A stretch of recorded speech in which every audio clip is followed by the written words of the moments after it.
A young woman steps into a stranger's car on a quiet Reykjavik street. Moments later, she vanishes without a trace. In a city known for its safety, a life is suddenly ripped away. What happened to Birna Brjánsdóttir that night? Was it a random act? Or was there something more dangerous waiting in the shadows, ready to strike? Stay with us, because the truth is darker than you can imagine. Birna Brjánsdóttir was just 20 years old, a young woman vibrant, full of life, and always the center of attention, with a smile that could light up any room. Her friends and family adored her, and to those who knew her best, she was more than just a daughter, sister, and friend. She was the heartbeat of her small community in Reykjavik, in a city where people leave their doors unlocked and everyone knows everyone. Birna was like any other young woman, full of dreams, excitement, and an abundance of promise. She had a bright future ahead, her life unfolding with hope and joy. She worked hard, socialized with friends, and was deeply rooted in the love of her family. But one night, one cold January evening, that bright future was stolen from her. Reykjavik, the peaceful, tranquil capital of Iceland, known as one of the safest cities in the world, suddenly became the backdrop of a crime no one saw coming. This was a city where crime was almost unheard of, where the harshest dangers seemed to exist only in fairy tales or crime novels. But that night, it was real. How could a young woman full of life vanish without a trace from one of the safest places on Earth? The mystery of Birna's disappearance would ignite a firestorm of questions, not just for her family, but for everyone who called Reykjavik home. How did this happen? What had gone wrong? And why? As the investigation would soon reveal, the answers were much darker and more terrifying than anyone could have imagined. Her family, her friends, and even strangers who came to help search for her were desperate to find answers. But as they dug deeper, the clues seemed to take them further and further into a chilling unknown. Birna had stepped into a world she never should have entered, a world that would soon swallow her whole. January 13th, 2017. It started like any other night in Reykjavik. The streets were filled with the usual winter chill, and the city buzzed with the promise of the weekend ahead. Birna, a lively 20-year-old, had spent the evening at Hurra, one of Reykjavik's favorite nightclubs. She was surrounded by friends, laughing, dancing, and enjoying the moment. For those who saw her that night, there was nothing unusual about the evening. No signs of distress, no warning that something terrible was about to happen. By 5 a.m., her friends were ready to leave. The night had come to a close and they said their goodbyes.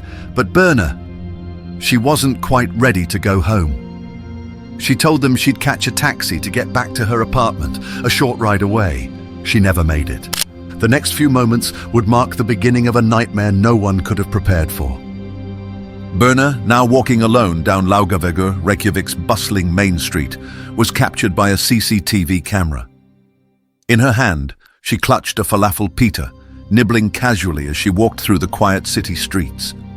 Her movements were carefree, as if nothing was wrong. She was unaware that just a few feet ahead, her life was about to change forever. A red Kia Rio suddenly pulled up beside her. The car slowed to a stop and the driver seemed to pause for a moment. Birna's steps slowed too. It's unclear whether she was simply acknowledging the car or whether she recognized the driver. For a brief second, she glanced at the car before making a decision. Without hesitation, she entered the vehicle, just like that. In the blink of an eye, she was gone. No one knew it at the time, but that was the moment Birna's fate was sealed. The car she had entered would take her far from the streets of Reykjavik. In a city as peaceful as this, the disappearance of one woman felt impossible, yet it had just happened. What had led her to make that choice? Was she simply trusting someone she didn't know? Or was it a fateful mistake? And why hadn't anyone questioned the man in the car? Was it a random act? Or had something more dangerous been hiding, waiting just beneath the surface?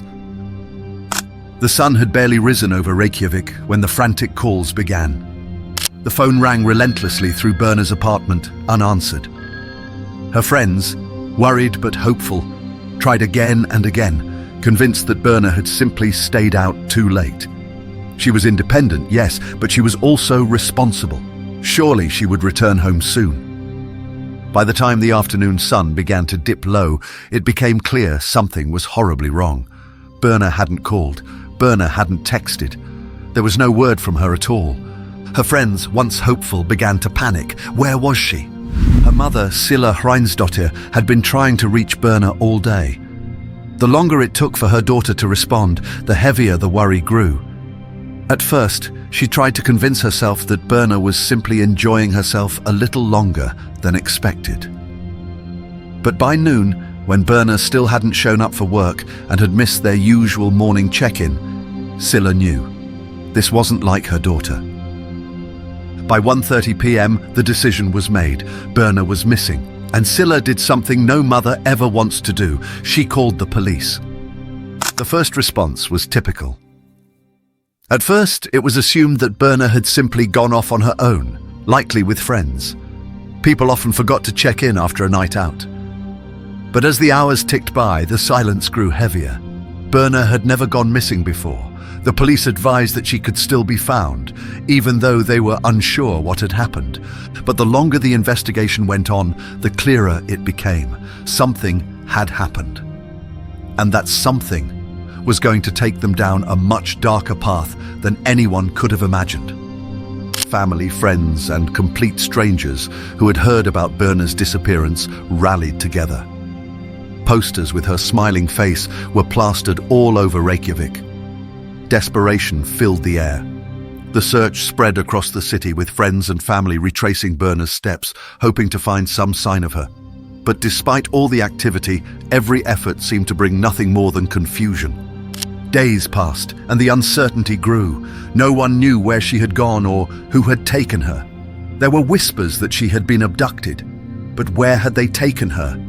How could a young woman disappear so completely in a city like Reykjavik? By the second day, the police intensified their efforts. The search wasn't just confined to the city anymore. It had expanded to the suburbs, the countryside, and even to the shores of Reykjavik's harbour. Still, there was no sign of Birna. The police reached out to local businesses, asking for any surveillance footage from the night Birna had vanished. Slowly, the pieces began to fall into place. Surveillance footage from Hurra, the nightclub where Birna had spent the evening, showed her leaving alone. Moments later, the CCTV cameras along Laugavagur caught her walking down the street, her falafel pita in hand. And then came the most chilling part of the footage. A red Kia Rio pulled up beside her. Birna stopped for a brief moment, seemingly acknowledging the car. The footage didn't show much more, just the brief exchange before Birna entered the vehicle. And just like that, she disappeared. By the third day, with the search proving fruitless, the focus shifted to finding the vehicle Birna had entered. Investigators knew that this car held the key to unlocking the mystery. But tracking a car wasn't easy, especially when they didn't have any leads on the driver. The vehicle had vanished into thin air, just like Birna.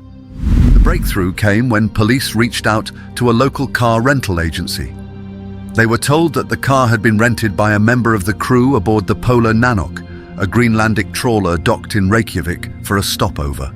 This was the first solid lead in a case that had seemed to be slipping further into the unknown.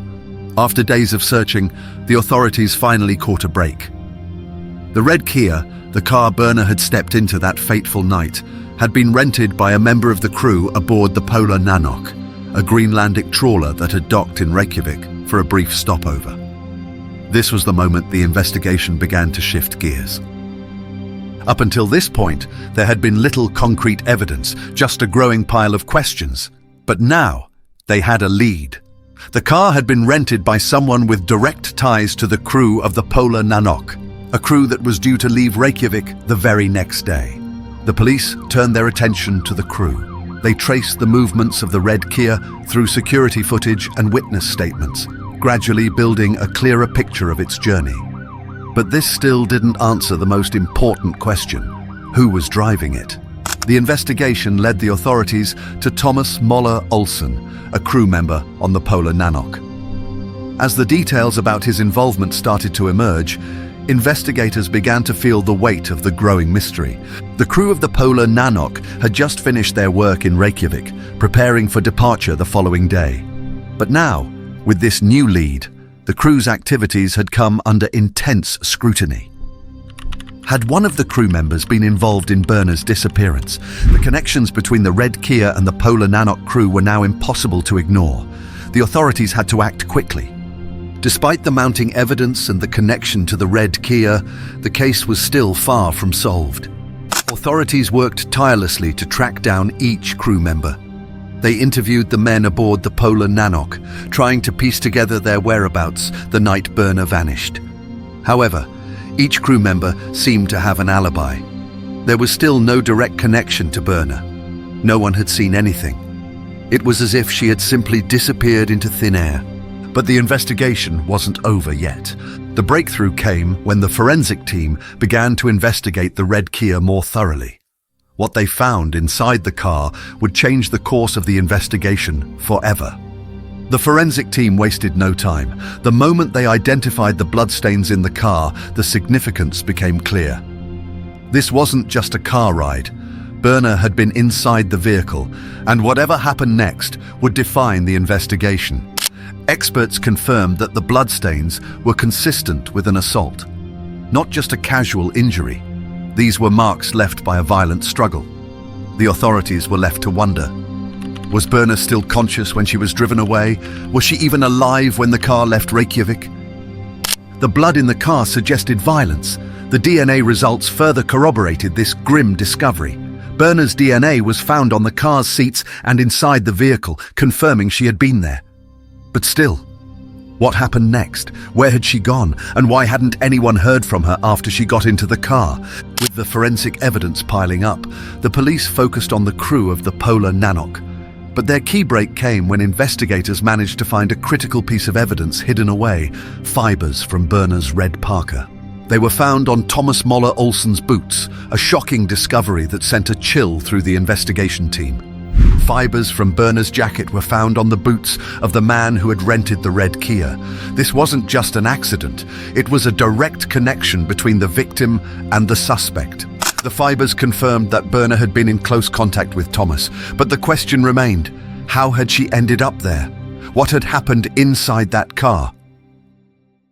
8 days, 8 long, agonizing days. The search for Birna had stretched across Reykjavik, through the outskirts of the city, across fields and shores, into the waters of the harbour. But the chilling reality had begun to set in. The more they searched, the less hope there seemed to be. No one could find her. Not even the most exhaustive searches were yielding any clues. The search teams were exhausted. Her friends were desperate. Birna's family was broken. Birna Brjánsdóttir, Birna's mother, held on to a thread of hope, unwilling to believe that the young woman who had always kept in touch, who had always been so responsible, could be gone forever. She held on to the hope that Birna might turn up, somewhere, somehow. Perhaps it had been a misunderstanding. Maybe she had been taken, but she would be found again. Hope was the only thing keeping her going, but every passing hour, every hour that turned into a day, took a heavier toll. And then, on the 8th day, the reality that had haunted so many began to creep closer. It was a local man walking along the desolate coast near the Selvogsviti lighthouse, over 40 kilometers away from where Birna had been last seen, who made the discovery. He had been walking along the cliffside when something caught his eye, something horrifying. Birna's body, lifeless, had washed up on the rocky shore, cold, empty, silent. A scream lodged in his throat as he recognized the young woman lying there. It was Birna. The news spread quickly through the search parties. This was the moment they had all feared. The moment when a missing person case turned into something far darker than anyone could have imagined. For Silla, the news of the discovery hit her like a wave. The initial shock, the disbelief, the gut-wrenching realization. Her daughter, the girl with the radiant smile, the girl who had filled their lives with light, she was gone. She had been found, but not alive. The pain of not knowing where her daughter was, not knowing if she was alive or dead, had been unbearable. But now that they had a body, the unanswered questions would soon have to be confronted. How had she ended up so far from Reykjavik? What had happened between her last moments on Laugavagur and this desolate shore? And most painfully, who was responsible? Once the body was recovered, the authorities wasted no time. The body was brought to the forensic team for an autopsy. The hope was that the examination would provide answers, but the findings were grim. Birna had drowned, but the cause of death wasn't so simple. There were signs of strangulation, bruises on her neck. The forensic report revealed blunt force trauma, showing that she had fought for her life. Birna had struggled, and yet despite her efforts, she had lost. There was more. Injuries to her face, bruises and signs of trauma suggested she had been attacked and assaulted, perhaps even in the final moments of her life. This wasn't a simple drowning. This was a brutal attack. The forensic team's findings added weight to the growing suspicion that Birna had been the victim of deliberate violence. Her final moments had been spent fighting for survival, and now that battle was over. The discovery of Birna's body marked the end of one chapter, but it led directly into another. A chapter filled with questions, grief, and a growing determination to bring her killer to justice. The authorities now had concrete evidence of violence, and the investigation shifted focus to finding out who was responsible. For Scylla, the pain of losing her daughter in such a cruel and violent way was unbearable. But there was one driving force that kept her going: justice. She needed to know why this had happened. She needed to know who had taken her daughter from her, and she needed to make sure that person would never harm anyone else. As the days passed after Birna's body was discovered, the weight of the case began to settle in on the authorities. The pieces were coming together, but the most significant question remained unanswered. Who had killed Birna Brjánsdóttir? The authorities had spent days, even weeks, sifting through clues, chasing leads and gathering evidence. But now, with Birna's body found, with the blood in the red Kia, and the fibers from her parka found on Thomas Møller Olsen's boots, the investigation was turning toward one inescapable truth. The suspects were among those closest to the city that night: the crew of the Polar Nanok. It was only a matter of time before the investigators began to focus on the men who had rented the red Kia. Thomas Møller Olsen and the other crew members became the prime suspects. And yet, despite the mounting evidence, there were still many questions left to answer. Was Thomas Møller Olsen the killer, or had the entire crew been involved in this heinous crime? The authorities were about to find out. The Polar Nanok crew had been docked in Reykjavik for several days, preparing to leave the following day. The crew had seemed normal, but the unraveling of Birna's case revealed their connection to the murder. Investigators started with Thomas Møller Olsen, the man who had rented the red Kia and whose fibers from Birna's coat were found on his boots. Olsen's behavior during the investigation raised further suspicions. At first, he appeared to be cooperative, but as the days went by, he began to show signs of inconsistency in his statements. His alibi became shaky, and the investigators knew they had to press harder. With mounting evidence, the police began to question the crew members more intensively. On January 22nd, just days after Birna's body had been discovered, Thomas Møller Olsen and another crew member, Nikolai Olsen, were arrested. The arrest was a turning point in the investigation. The authorities had enough evidence to begin the formal process of gathering confessions. Thomas Møller Olsen's arrest sent shockwaves through the community. A stranger in a foreign city had become the center of one of Reykjavik's most disturbing murders. The authorities now had to uncover why Thomas, a man from Greenland, was involved in such a horrific crime. Was it a planned murder, or had Birna been the victim of a random attack? As the questioning of Thomas Møller Olsen began, investigators started connecting more damning evidence. Birna's identification card was found discarded in a trash bin aboard the Polar Nanok ship. This discovery shocked everyone. Her ID, her personal belonging, was disposed of with callous disregard. The fact that the killer had thrown it away in such an unlikely spot spoke volumes about their attempt to cover their tracks. The crew had tried to hide their involvement, but they had underestimated the thoroughness of the investigation. Birna's ID was just another piece in the puzzle that connected Thomas Møller Olsen directly to the crime. The pieces of evidence now made it impossible for him to deny his involvement any longer. In addition to Birna's identification card, the forensic team had analyzed the fibers from Birna's red parka found on Thomas Møller Olsen's boots. The fibers were consistent with those found on Birna's coat, further linking him to the crime. Forensic experts confirmed that these fibers could not have been planted, and that the transfer most likely happened when Birna was inside the red Kia. This was the moment when the authorities knew they were getting closer to the truth.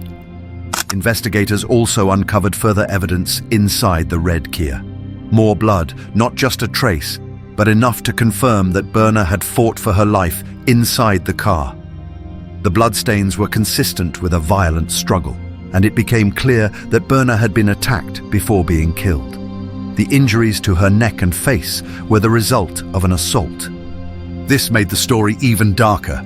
Birna's final moments were filled with violence, and her death wasn't just a random act. She had been the target of someone who had planned her fate. But why her? And why the crew of the Polar Nanok? While Thomas Møller Olsen remained the primary suspect, another crew member, Nikolai Olsen, was also questioned by authorities on suspicion of involvement. Nikolai, however, denied any direct involvement in Birna's death. His alibi seemed intact, and his statements did not raise the same level of suspicion as Thomas. Though Nikolai Olsen was questioned heavily, there wasn't enough evidence to charge him with any crimes related to the murder. However, he remained under suspicion, as the investigation was far from over. Nikolai's role in the events surrounding Birna's disappearance would continue to be carefully scrutinized, but for now, the focus remained on Thomas Møller Olsen. With the arrest of Thomas Møller Olsen, the authorities began to piece together the timeline of events, slowly unraveling the details of that night. The puzzle pieces were falling into place, but the investigation was far from complete. Authorities now had enough evidence to pursue charges, but the most haunting question remained. Why did Thomas Møller Olsen commit such a brutal act? Was it a crime of opportunity? Or was there a more sinister motive behind it? The search for answers continued, but the truth was becoming clearer by the minute. The intensity of the investigation reached its peak as Birna's family prepared for the trial. They knew that justice was their only way forward, but the emotional toll of the investigation, the loss of their beloved daughter, and the realization that someone so close had taken her away would weigh heavily on them. The trial of Thomas Møller Olsen had been eagerly awaited by the people of Reykjavik, especially Birna's grieving family. After weeks of uncertainty, the investigation had uncovered enough evidence to bring charges, and now the moment of truth had arrived. Thomas had been arrested, but now the focus shifted to the courtroom. The truth would finally be revealed.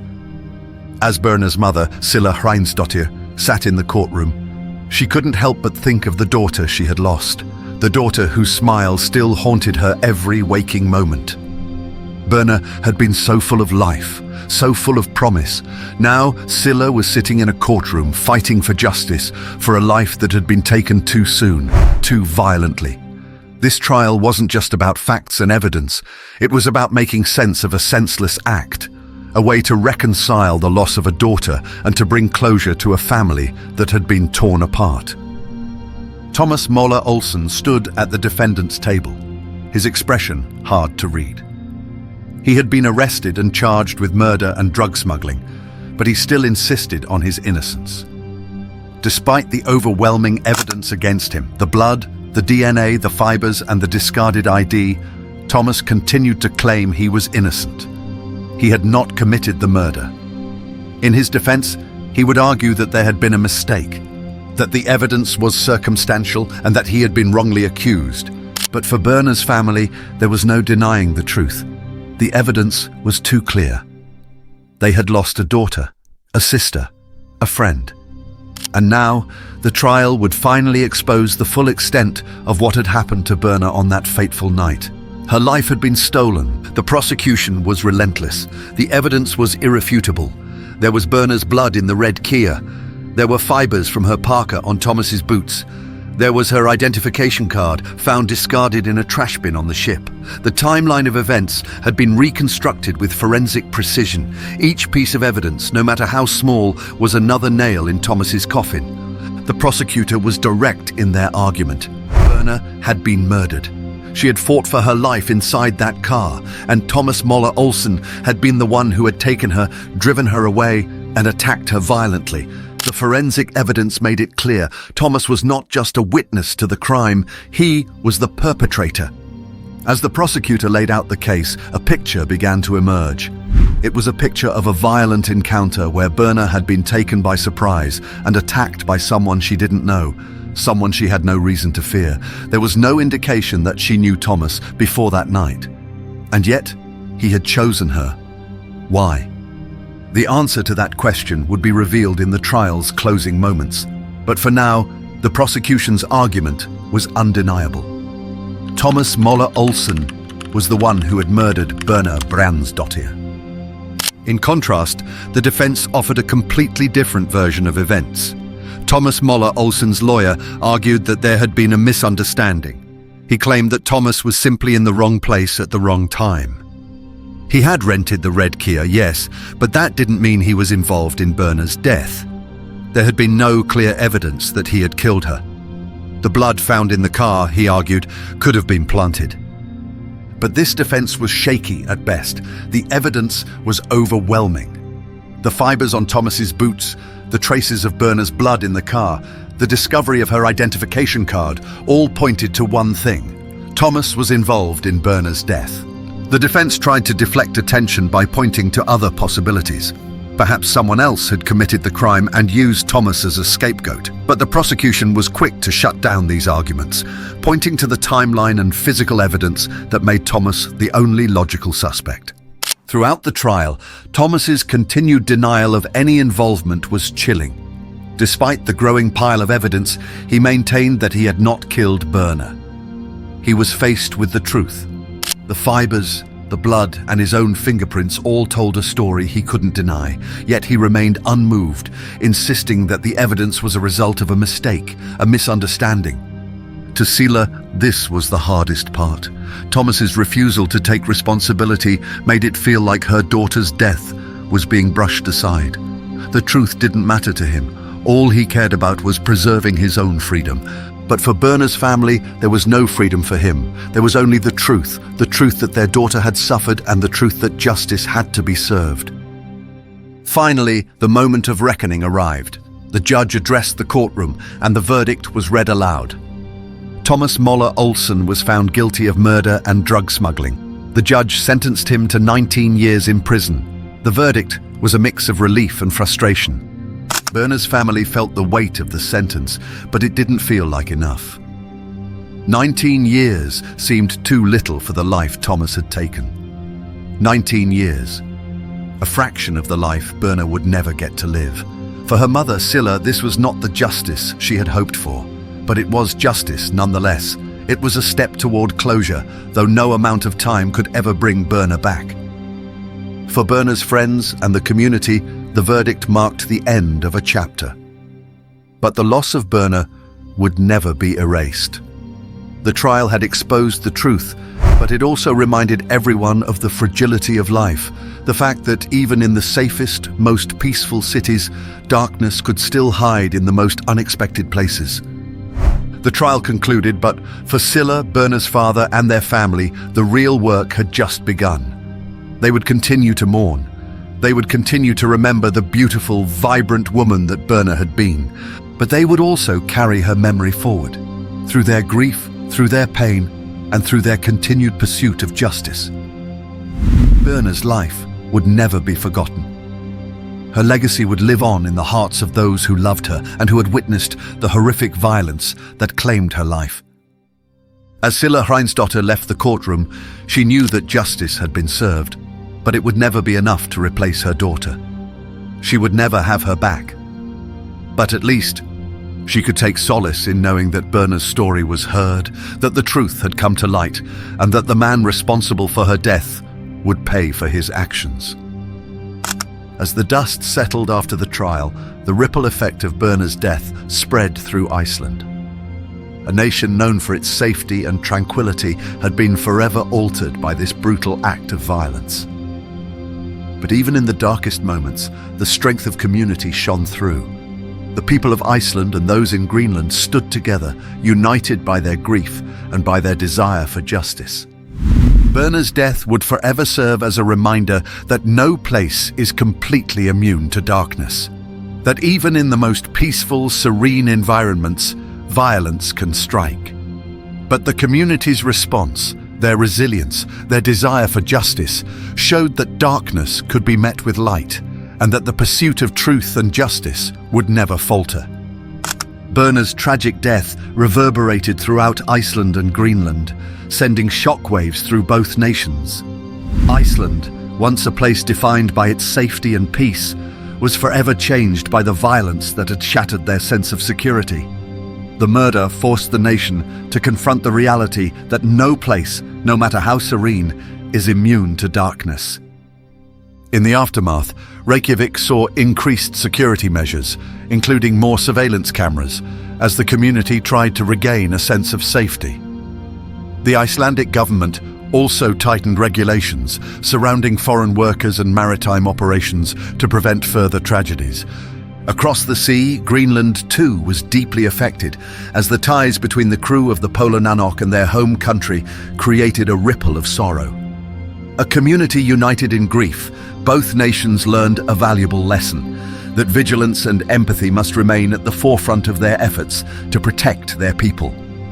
Birna's story is a stark reminder of how quickly life can change, how fragile our safety can be, and how important it is to stay vigilant. If you found this story compelling, like, share, and subscribe to True Crime O'Clock for more chilling true crime narratives. We'd love to hear your thoughts. Leave your comments below and share how this case affected you. Your engagement means a lot to us. And remember, stay safe, stay aware, because the next dark secret could be just around the corner.